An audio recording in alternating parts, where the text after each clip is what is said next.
It was a stormy Thursday in Port Harcourt, the kind of day when the sky wept like a mourning widow and thunder grumbled like an old god waking from slumber. At a busy junction, traffic slowed as raindrops drummed against car roofs and people, huddled under leaking umbrellas. Then came the black Prado Jeep. Its windows were darker than secrets. Its body gleamed, even under the sullen sky. Police officers, soaked in rain and suspicion, flagged it down. An anonymous call had pierced their routine. "Check that Jeep. There's death inside." The vehicle rolled to a halt. The driver's door opened with a reluctant creak. Out stepped a man in a white suit that glowed like Judgment Day. A red tie cut across his chest like a wound. His shoes made no sound. His gold tooth flashed with each word. "Good afternoon, officers. I'm Pastor Enoch David, General Overseer of Holy Fire Dominion Chapel. I have a crusade to lead. The Lord's work cannot wait." His voice was smooth, polished, but the officer didn't flinch. He looked past the suit and smiled. "Open the boot, sir." "I assure you," Enoch said, "there's nothing inside but my luggage." "Still, boot?" Enoch hesitated. Then he reached inside his coat and pulled out a wad of crisp foreign bills. "For your trouble, no, sir, we don't take bribes." "Boot?" The smile dropped. His hand trembled. Slowly, Enoch walked to the rear of the vehicle. His fingers hovered over the latch. One breath, two, then click. The boot opened, and the world stopped spinning. Wrapped in white cloth, now soaked in blood, were two severed human heads. Gasps rose like smoke. Phones came out, screams split the air. One woman fainted, another dropped. "Her Bible," a child cried. "Not Daddy Enoch," someone wailed. "He prayed for my mother. He paid our rent." And then came the part that broke every heart in Port Harcourt. The heads belonged to his daughters, Chisaram and Deborah. The same girls, he said, were in Canada, studying medicine and law. Rain kept falling, but the storm had already landed. Long before the suit, long before the title Daddy Enoch.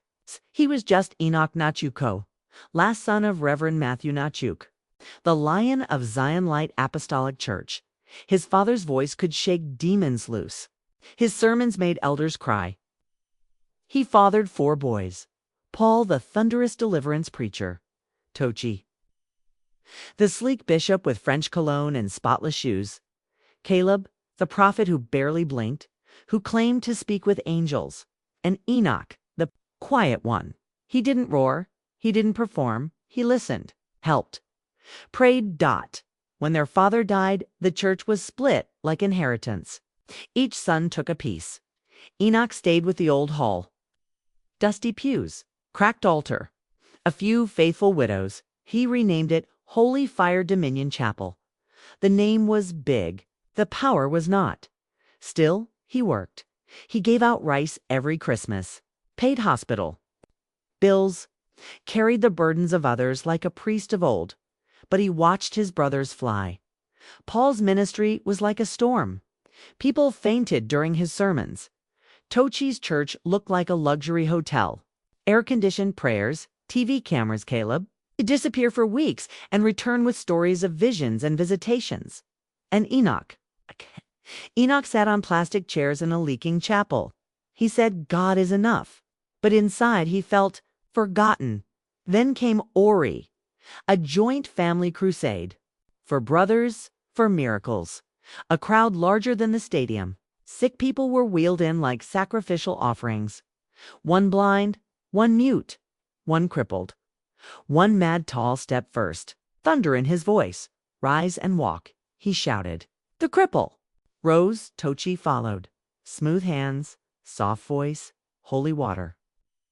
"Receive your sight," he whispered. The blind man blinked and cried out, "I can see." Then Caleb, the mute woman, sat before him like stone. He anointed her gently, wiped her lips, and whispered. She coughed, then spoke. The crowd erupted. Then came Enoch. He approached the madman. Chains rattled. The man barked like a dog, laughed like a hyena. Enoch prayed, anointed, wept. Nothing. He screamed in the name of Jesus. Still nothing. Then the madman pulled Enoch's collar and hissed, "Leave me alone, empty man." The crowd went silent. Even the rain stopped. That night Enoch didn't sleep. He visited Paul. "Brother," he asked, "what's your secret?" "Prayer and fasting." "Believe hard enough?" God answers. "Then Tochi, it's branding," he said, sipping imported coffee. "Image, presentation, speak like power, dress like glory." "Then Caleb, some vessels carry fire," he said. "Some carry water. What if I carry nothing?" Enoch whispered. Caleb looked at the sky, then stopped chasing what isn't yours. But Enoch didn't stop, because silence was worse than shame. Enoch left Port Harcourt in the middle of the night.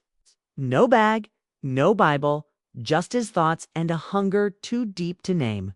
He drove through roads lined with silence, past forests that whispered secrets only desperate men hear.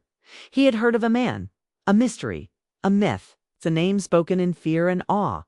Brother Fire, they said he healed without touching. They said rain obeyed his voice. They said he once vanished during worship and returned with his eyes glowing. No address, no phone. Only those who truly sought him found him. And Enoch was truly seeking. The car pulled into a dirt road outside Enugu.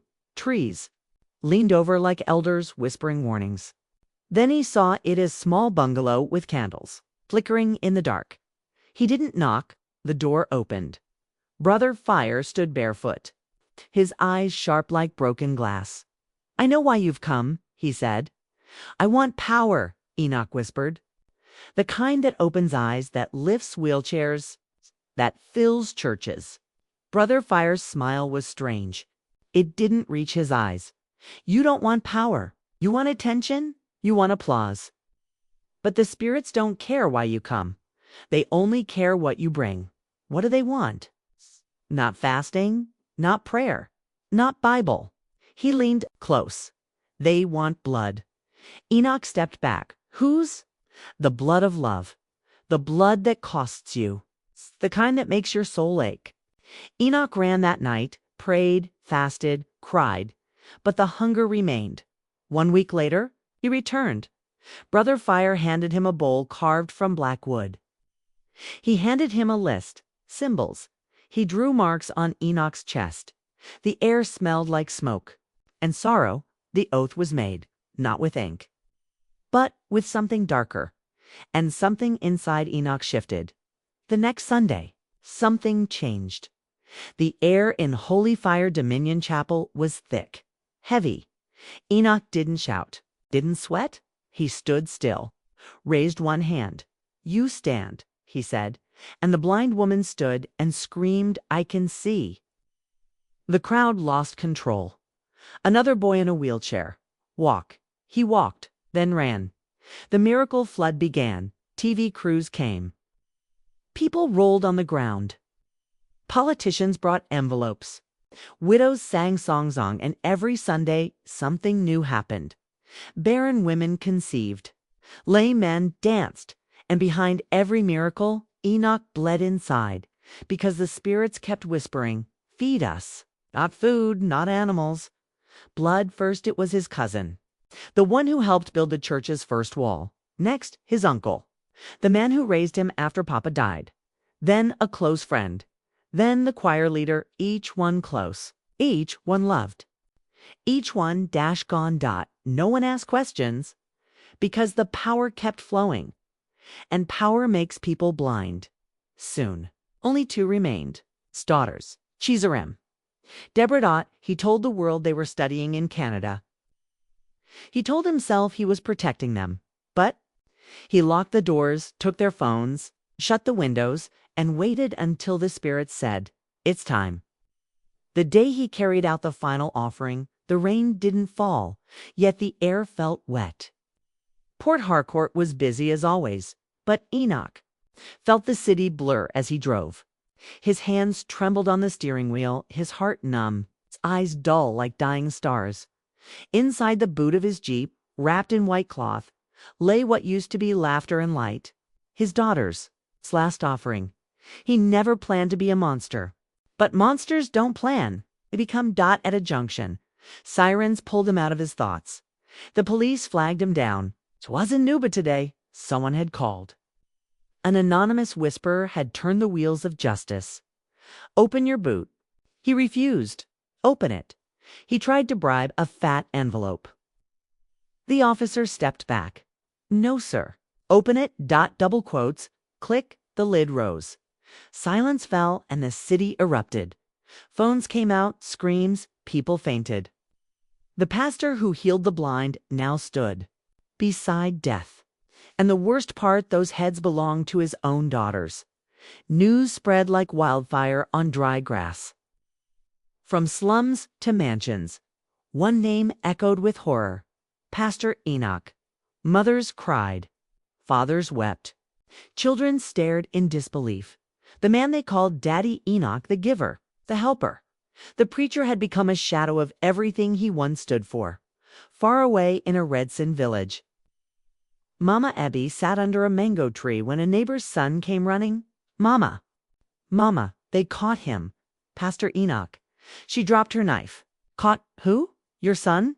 "They found heads in his boot." Her scream cracked the air. She collapsed. Her wrapper flew. Her body trembled. "Not my son," she cried. "I prayed for him. I carried him." She stopped eating, stopped speaking. Just tears. The rest of the family disappeared into silence. Paul stopped preaching. Tochi dimmed the lights in his church. Caleb stopped prophesying.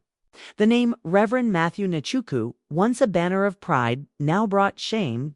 In the small interrogation room, Enoch sat chained to a metal chair. His white robe was now stained with dust and regret. "I just wanted to serve God," he whispered. And then the truth spilled out. He spoke of brother fire, of the blood, of the oath, of the 6 sacrifices. They said if I wanted to heal like my brothers, I had to give love and blood. A cousin, an uncle, a choir girl's daughters. The officers stared. One left the room. Another closed the file. Enoch sat alone, weeping like a broken child. The spirits had eaten well. They had drunk deep, and now they were gone. Holy fire dominion. Chapel was sealed, chains on the gate, government padlocks, no drums, no singing. Just in spiders. The altar where miracles once exploded now stood cold. The screen that played testimonies now flickered with silence. The oil on the pulpit smelt like smoke. Pastors ran, some disappeared, members gathered outside, weeping. "We saw signs," they said, "but we were afraid to speak." Fear, they learned, is a loud silence. And now the forest listened. One snake was caught. Others trembled. The man once called God's battle axe now sat in prison. No suit, no tie. No pulpit. Just a man with blood on his soul. He remembered their laughter. His daughters. His church. His dreams, all gone because he wanted fire so badly. He fed it his life. Now he knew not all power is from heaven. Not every miracle is holy. Not every man in a white suit is clean. Some miracles come with chains, and sometimes the devil wears a collar too. If this story moved you, don't forget to like this video to honor the truth behind every miracle. Comment what lesson hit you the hardest. We're listening. Share this tale with your loved ones, because not every hand that heals is holy. Subscribe for more deep emotional African stories that reveal what lies behind the curtain. Remember, sometimes the devil wears a white suit too.